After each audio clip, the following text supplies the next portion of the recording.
ஏற்கனவே கலந்து வச்சுருக்கோம் பாருங்கள் வாழைக்காயெல்லாம். இதை அப்படியே எண்ணெயில் போட போகிறோம் பாருங்கள். இது செய்யும்போது பசங்களுக்கு கொடுக்கணுன்னா கொஞ்சம் காரம் கம்மியாக பண்ணிக்கலாம். நான் கொஞ்சம் காரம் கூட தான் போட்டிருக்கேன். எண்ணெயில் போடுறேன் பாருங்கள்.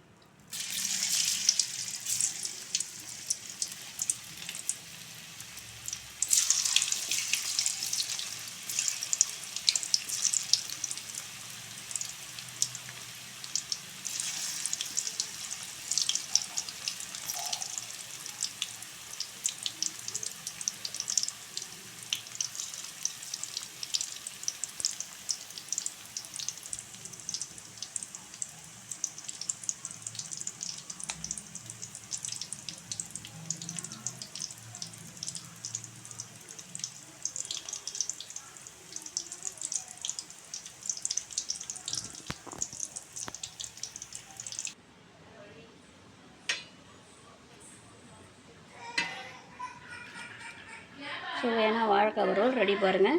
இதேமாரி சாயந்தரம் ஈவினிங் ஸ்நாக்ஸாக செஞ்சு கொடுக்கலாம். நீங்களும் வீட்டில் ட்ரை பண்ணி பாருங்கள். நான் சொன்ன மாதிரி எல்லா அளவையும் போட்டு நல்லா முறுமுறுன்னு இருக்கும் பாருங்கள். குழந்தைங்களும் சாப்பிட்லாம். குழந்தைங்க சாப்பிடும்போது கொஞ்சம் காரம் கம்மி பண்ணிக்கலாம். பெரியவங்க சாப்பிடும்போது சும்மா ஸ்நாக்ஸ் மாதிரி சாப்பிட்டுக்கலாம். ஈவினிங் ஸ்நாக்ஸ் பிடிச்சா லைக் பண்ணுங்கள்.